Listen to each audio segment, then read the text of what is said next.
के बारे में बताइए। 6 मिलियन व्यूज़ पार कर लिए हैं जी। उन्होंने, तो इस गाने के बारे में थोड़ा कुछ हमारी ऑडियंस को बताइए।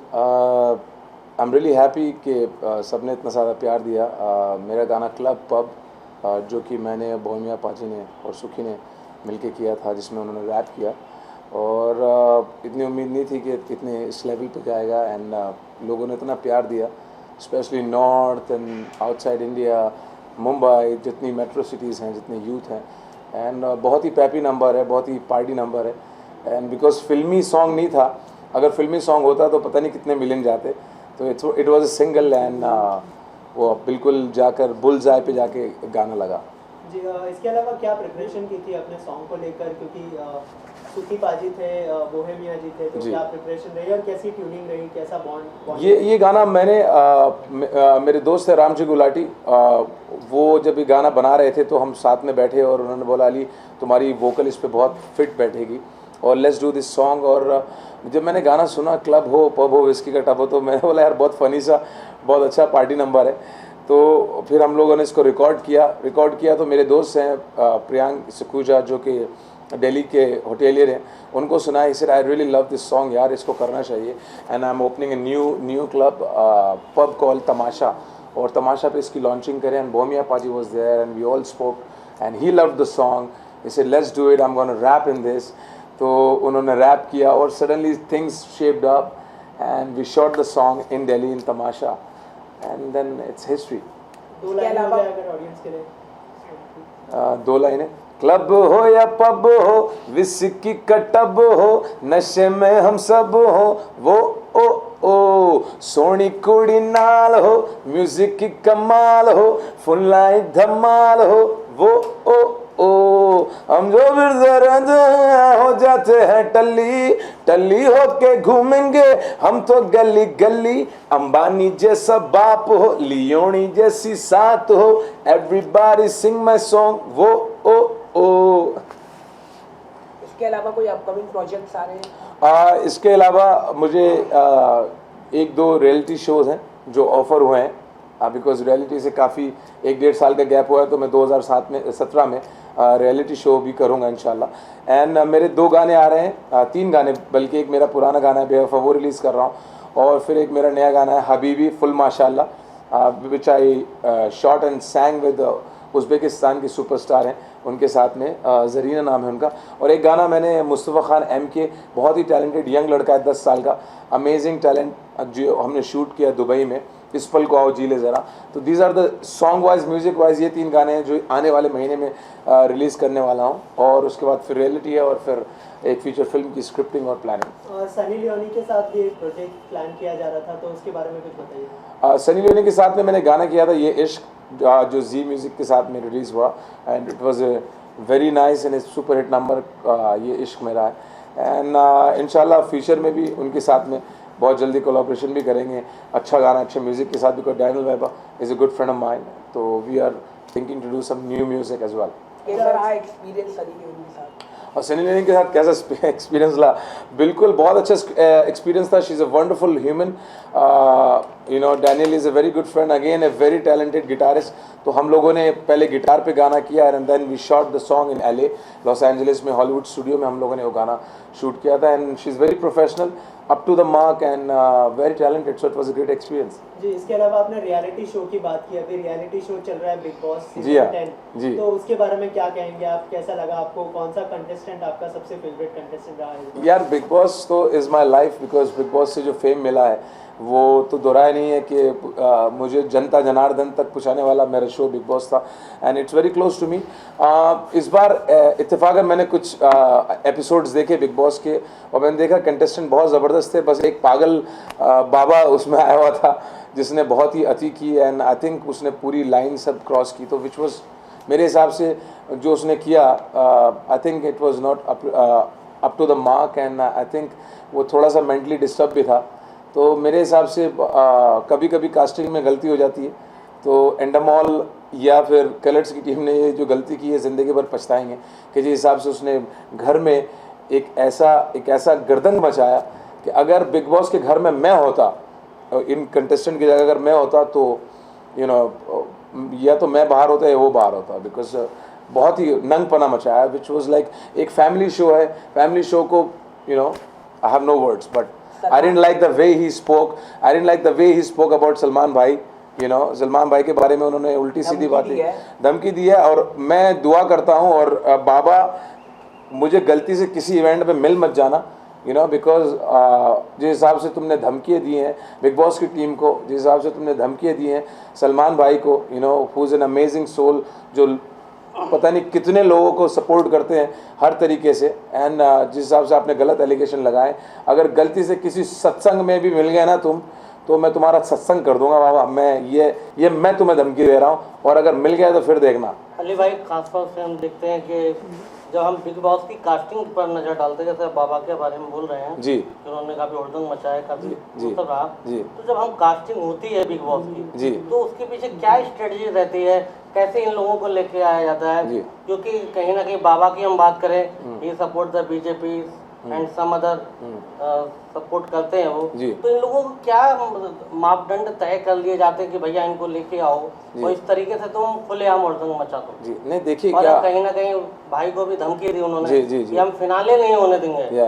तो इसको आप किस नज़र से देखेंगे, क्या कहेंगे, इनको कुछ कहना चाहेंगे? जो देखिए रहा सवाल, ऐसे पता नहीं कितने बाबा नकली बाबा घूम रहे हैं, ये इनका कोई दीन धर्म तो होता नहीं है, ना ये हिंदू है, ना मुसलमान है, सिख है, ना ईसाई है, इनका दीन धर्म कुछ नहीं, इनका दीन धर्म पैसा है। रहा सवाल कास्टिंग का, जो बेचारे कास्टिंग वाले होते हैं वो सबसे एक एक करके मिलते हैं, उनके जो कैरेक्टर होता है उस कैरेक्टर को पढ़ा जाता है कि क्या कैरेक्टर है, किस लेवल पे क्या कर सकते हैं, फिर डॉक्टर्स आते हैं उनके मेंटल लेवल को चेक करते हैं, ठीक है। अब किसी के दिमागी तौर दिमाग के अंदर तो जा नहीं सकते कि भाई ये क्या करेगा क्या नहीं करेगा, ठीक है, वो अपने हिसाब से कास्टिंग करते हैं।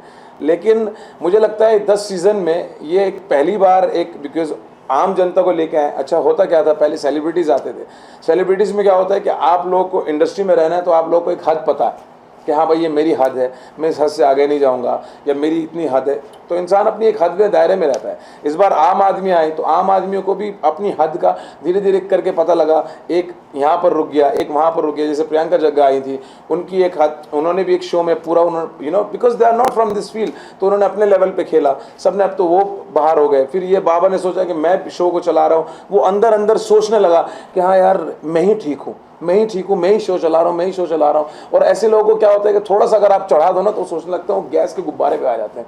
तो ये लोग हैं। और रहा सवाल फिनाले का कि मैं फिनाले नहीं करने दूंगा, ये नहीं करने दूंगा, मैं अकेला जाके बिग बॉस के घर के बाहर खड़ा हो जाऊंगा और ऐसे नकली बाबा होगा ना 50 को आके इतने घुसन मारूंगा ना। और आजकल मैं मार्शल आर्ट ट्रेनिंग भी कर रहा हूँ, समझे ना, तुम लोगों के लिए, ऐसे नकली बाबा के लिए। जी, इसके अलावा सलमान से कुछ बात हुई है आपकी इस बारे में, या फिर कुछ? भाई इसमें कोई बात करने की वो ही नहीं है। ये इन लोगों के बारे में जितना बात करेंगे इतना इनको पब्लिसिटी मिलेगी। तो ये लोग तो बहुत ही बकवास और बेकार लोग हैं। तो मेरे हिसाब से ऐसे लोगों पर रिएक्ट करना, मेरे हिसाब से उनको बढ़ावा देना है कि वो किसी भी लोकल चैनल पे जाके फालतू की बातें करना कि ये हैं एजेंट हैं, एक्स हैं, वाई, ये सब फालतू की बातें हैं। और मैं समझता हूँ ये बेबुनियाद है। इसको मेडिकल इलाज की ज़रूरत है। ये हॉस्पिटल में जाए, अपना इलाज करे, योगा करे, और जिस काम के लिए वो चोला पहना हुआ है लोगों की सेवा करे, ना कि डिस्ट्रक्शन करे कि फालतू के इंटरव्यू दिए कि हम लोगों ने महात्मा गांधी की गोली हमने मारी थी, केजरीवाल की गोली हम मार देंगे। ये सब बकवास इंटरव्यूज़ जो चलाते हैं। और मैं मीडिया से भी गुजारिश करता हूँ हाथ जोड़ के कि ऐसे लोगों के ना तो इंटरव्यू लें, ना इनको चढ़ाएं, इनको अपनी औकात में रखें। एक सवाल जो है वो मैं खासतौर से बॉलीवुड से थोड़ा सा हटकर है जी, जो नोटबंदी चल रही है पिछले काफ़ी लंबे समय से, तो इस पर अली भाई की सेहत पर, अली भाई के बटुए पर कितना दबाव आया है? भैया देखो ऐसा है, ये बहुत ही इंटरेस्टिंग से सवाल आप लोगों ने पूछा है। हम शोज़ करते हैं, जैसे आपको पता है एक्टिंग और सिंगिंग में जो मेरे कॉन्सर्ट्स होते हैं, शोज़ होते हैं, तो पहले होता क्या था कि जैसे टॉप मोस्ट जो हमारी मार्केट के जो भी हॉट सिंगर्स हैं, जैसे अरिजीत हैं, राहत साहब हैं, या हनी सिंह या बादशाह, तो इनके, या आतिफ है, इनके रेट्स काफ़ी हाई लेवल पे होते हैं। तो क्लाइंट जो है, मतलब ये क्लाइंट जो होते हैं, या तो वो रेट होता है या फिर बीच में कुछ रेट होता नहीं था। तो जब नोटबंदी हुई है तो सबके रेट ड्रॉप हुए, और हमारे रेट थोड़े ऊपर हो गए, क्योंकि हम जो मेरी परफॉर्मेंस को लोग बोलते हैं हाँ यार ये पाजी मिक्का पाजी से परफॉर्म करते हैं, या ये रैप भी करते हैं, बादशाह की तरह गाने भी गाते हैं। तो हम लोग अभी सिंगिंग में हम लोग ऊपर आ रहे हैं, सिंगर्स लाइक मी। तो हमारे लिए ये थोड़ा सा ये हो गया कि एक नई स्टार्टिंग हो गई, एक नई रेस हो गई है। तो जिस रेस में वो लोग इतने आगे थे वो थोड़े से ऐसे हो गए, नोटबंदी में हम थोड़े से आगे आ गए। तो नोटबंदी में मेरे हिसाब से हमें तो कोई फ़र्क पड़ा नहीं है, जो मिलता था हमें चेक में मिलता था, काट के मिलता था। मैं कार्ड ही यूज़ करता हूँ, मेरे कार्ड की भी हालत ऐसी है कि 3 जगह से कट गया है। अभी नया, आप लोगों से इंटरव्यू से पहले ही मैं भी अभी नया कार्ड अप्लाई करके आया हूँ। तो नोटबंदी में मुझे तो, हम सिंगर्स को तो फ़र्क नहीं पड़ा। हाँ, जो आम लोग हैं जो लाइन में लग रहे हैं, एक नई रेवोल्यूशन है और देखिए क्या होता है। हमारे प्रधानमंत्री जी ने एक नई चीज़ लेके आए हैं इंशाल्लाह दूसरे लेवल पे जाने के लिए, करप्शन बंद करने के लिए। तो आई थिंक हम सबको सपोर्ट करना चाहिए। हर कंट्रीज़ में आप शो करते हैं, अब तक की बेस्ट कंट्री कौन सी है जिसमें आपने सबसे ज़्यादा एंजॉय किया शो करना? यार अभी मैं क्रिसमस का शो करने लंदन में गया था, वैमली मैंने परफॉर्म किया। वहाँ पर मेरे ऑर्गेनाइज़र थे शिव, उन्होंने बहुत अच्छे से हमारा ध्यान रखा। तो वहाँ पर जो वैमली में हमने परफॉर्म किया, वहाँ पर जो लोग थे, जो हमारे इंडियंस गए हुए थे, जो हमारे पंजाब से लोग गए हुए थे, तो मुझे ऐसा लगा कि मेरे पिंड के सारे लोग इकट्ठे हो गए और परफॉर्म कर रहे हैं, सीटियाँ बजा रहे हैं, बिल्कुल वही देसी दिल्ली वाला स्टाइल वहाँ पर आया। बहुत इन्जॉय किया मैंने। और ना सिर्फ इंडियन बल्कि from Bangladesh, people from Bangladesh, amazing community, उनके साथ परफॉर्म किया, उन्होंने इतना प्यार दिया। तो हम सिंगर्स को जैसे ही इंडिया से बाहर निकलते हैं तो हमें श्रीलंकन भी प्यार करते हैं, बेंगोलीज भी प्यार करते हैं, पाकिस्तानी भी, इंडियन भी, सब प्यार करते हैं, बिकॉज सब एक साथ रहते हैं। तो ये मज़ा मुझे लंदन में बहुत ज़्यादा आया। एंड आई फेल्ट दैट वो जो एक स्टारडम की, वो एक बड़े अरेना में आप परफॉर्म कर रहे हो, तो बहुत ज़्यादा मज़ा आया। उसके बाद फिर मेरा न्यू ईयर था नेपाल, काठमांडू में। नेपाल में मैं शॉक हो गया, लोग मुझे जानते हैं, वहाँ बिग बॉस देखते हैं। तो यू नो इतना प्यार मिला हम लोगों ने। क्राउन प्लाजा में मैंने परफॉर्म किया, I was the only singer.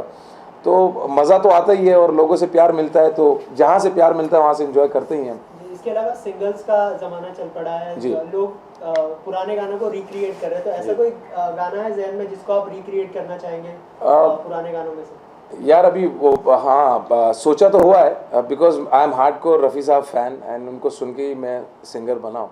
तो इंशाल्लाह कोई रफ़ी साहब का कोई अच्छा सा गाना, 2-3 गाने मैंने सोचे हैं। तो इंशाल्लाह इस साल में कुछ एक गाना मैं उनको डेडिकेट करूँगा और एक पैपी नंबर उनका जो है लेके वो गाने वाला हूँ। हाल ही में बॉलीवुड एक्टर ओमपुरी नहीं रहे, तो उस जी। पर आप क्या कहना चाहेंगे? और ये बहुत ही दुख भरा समाचार है, क्योंकि ओमपुरी जी ना सिर्फ एक एक्टर थे बल्कि एक्टर्स की बैकबोन थे। मतलब उनके साथ जिन्होंने भी काम किया है ना, वो एक लेवल से दूसरे लेवल पे आ गए हैं, क्योंकि उनके साथ काम करके लोगों ने सीखा है कि कैसे एक्टिंग होती है। वो इतने नेचुरल एक्टर थे कि आप उनको कोई भी किरदार आप दे दें, उन्होंने एक मार्क बनाया। तो मैं नहीं समझता कि इस लाइफ में, बॉलीवुड में, उस मार्क को कोई तोड़ सकता है। इस हिसाब से उन्होंने एक्टिंग की और ये बॉलीवुड के लिए बहुत बड़ा झटका है, यू नो, बहुत बड़ा झटका है। And I am really sad about that. खासतौर से मीडिया में छन छन की जो खबरें आ रही हैं, चाहे टीवी चैनल है, चाहे न्यूज़पेपर है, कि ओमपुरी जी की मृत्यु के बाद उनके ऊपर कहीं ना कहीं बिसरा रिपोर्ट भी उनकी देखी जा रही है। जी। कहीं ना कहीं एक कहा जा रहा है कि उनके ऊपर कहीं ना कहीं प्रहार किया गया है, चाहे घर में चाहे घर से बाहर। भाई तो आप क्या कहेंगे इसको? भाइयों, किस नज़र से देखेंगे? इसके बारे में तो मुझे बिल्कुल भी नॉलेज नहीं है कि क्या हुआ क्या नहीं। लेकिन जब ये समाचार सुना और ये दुख भरा समाचार सुना तो मेरे पैर के नीचे ज़मीन निकल गई। And it was such a big shock for me, I can even tell you. And हमारे बड़े सीनियर एक्टर चले गए, इसका बहुत अफसोस है। सर, आपका जो सॉन्ग है तेरे आशिकों से, वो जरा आप गा देंगे तो अच्छा होगा। ये तेरे अश्कों से मैं डेडिकेट करना चाहूँगा मेरे भाई आबिस को, जिनके जो अभी हाल फिलहाल में ही, अगर आप लोगों ने सुना होगा, जिन्होंने मुझे रॉर फिल्म में इंट्रोड्यूस किया था, रॉर टाइगर्स ऑफ सुंदरबन। वो नहीं रहे इस्तांबुल अटैक में, and he was a brother to me. उनका भी मुझे बहुत बड़ा सदमा है, you know, because he was like a family to me. हम लोग बहुत सारी चीज़ें प्लान कर रहे थे। तो ये गाना मैं आबिस भाई के लिए गाना चाहूँगा। तेरे अश्कों से मुझ पर असर अब तो होता है, ये बात जान ले, पत्थर दिल भी रोता है, गुजरे पलों के संग सफ़र अब तो होता है, आ मेरी ज़िंदगी में आ मेरी ज़िंदगी